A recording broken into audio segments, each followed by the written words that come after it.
अवधूत चिंतन श्री गुरुदेव दत्त.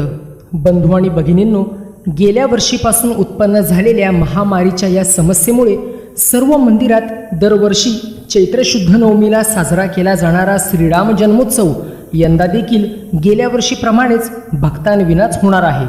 यंदा चैत्र शुद्ध नवमीला साजरा होणारा उत्सव म्हणजे श्रीरामनवमी हा उद्या म्हणजेच 21 एप्रिल रोजी बुधवारी आहे. त्यानिमित्त श्रीरामनवमीचे मुहूर्त, वैशिष्ट्य आणि महत्त्व आजच्या व्हिडिओमध्ये मी तुम्हाला सांगणार आहे. पण तत्पूर्वी मी तुम्हाला विनंती करतो की हा व्हिडिओ शेवटपर्यंत पहा. व्हिडिओ आवडल्यास व्हिडिओला लाईक करा, व्हिडिओ सर्वांना शेअर करा आणि चॅनलला सबस्क्राईब करायला विसरू नका, कारण अशीच महत्त्वाची ज्ञानवर्धक माहिती मी रोज घेऊन येत असतो. रामनवमी निमित्त दरवर्षी विविध धार्मिक व सांस्कृतिक कार्यक्रम घेण्यात येतात. मात्र गेल्या वर्षीप्रमाणे यावर्षीही सर्व कार्यक्रमांवर या भयानक आजारांमुळे बंदी घालण्यात आली आहे. मंदिरात भाविकांची गर्दी होऊ नये यासाठी प्रवेश निषिद्ध करण्यात आलेला आहे. मंदिरात केवळ पुजारीच नित्य धार्मिक पूजा अर्चा करत आहेत. कमीत कमी भाविकांची उपस्थिती देखील शक्यतोवर टाळण्यात येणार आहे. भगवान विष्णूंचा 7वा अवतार असणाऱ्या प्रभू श्रीरामांचा जन्म चैत्र शुद्ध नवमी रोजी दुपारी 12 वाजता झाला. रामनवमीला केलेल्या व्रतामुळे माणसाच्या सर्व मनवांछित इच्छा पूर्ण होतात. रामरक्षा पठणाने सर्व कष्टांचे निवारण होते असे मानले जाते. यंदाचं वर्ष म्हणजेच भारतीय सौर एक वैशाख शके 1943 आहे. नव्या वर्षात सुख, समृद्धी आणि पूजेला विशेष महत्त्व प्राप्त व्हावं यासाठी आज मी तुम्हाला शुभ योग आणि मुहूर्त सांगत आहे. दिनांक 20 एप्रिल रोजी रात्री 12:45 नवमी तिथी प्रारंभ होत आहे. तसेच 21 एप्रिल रोजी रात्री 12:37 यावेळी रामनवमी समाप्त होत आहे. दिवसा व रात्रीच्या चौघड्यांची सुरुवात क्रमशः सूर्योदय व सूर्यास्तापासून होते. प्रत्येक चौघडीचा काळ हा 1.5 तासाचा असतो.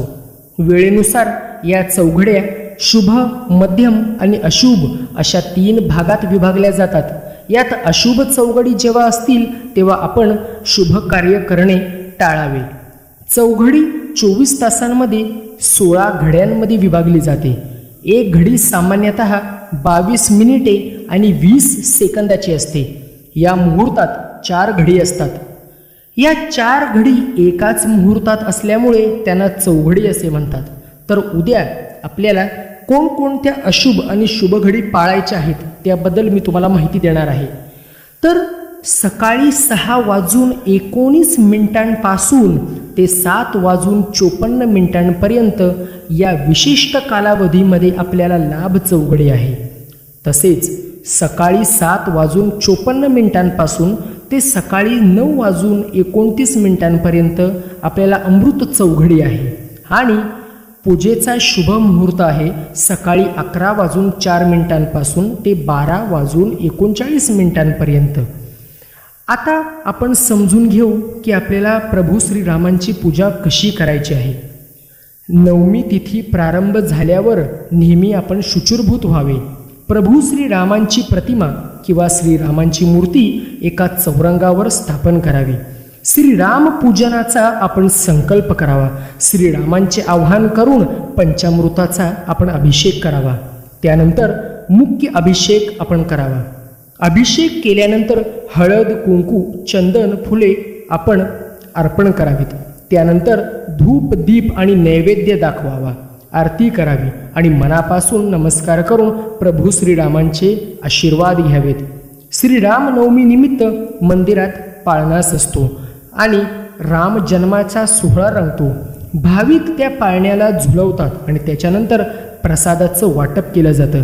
पण ह्या अशा महामारीच्या आजारामुळे आपण घरीच राम जन्माचा यावर्षी आनंद घेऊ आणि ह्या आजाराचे नियम पाळून आपण याची साखळी तोडू आणि येणारे पुढील सगळे सण उत्सव आपण घरीच सर्वांसोबत आनंदाने साजरा करू. श्री गुरुदेव दत्त. मी सांगितलेली माहिती जर तुम्हाला ज्ञानवर्धक आणि महत्त्वपूर्ण वाटत असेल तर कृपया व्हिडिओला लाईक करा, चॅनलला सबस्क्राईब करा आणि बेल नोटिफिकेशन आयकॉनला देखील इनेबल करा. आणि आपले जे मत असेल ते कमेंटच्या माध्यमातून मला नक्की कळवा. श्री गुरुदेव दत्त.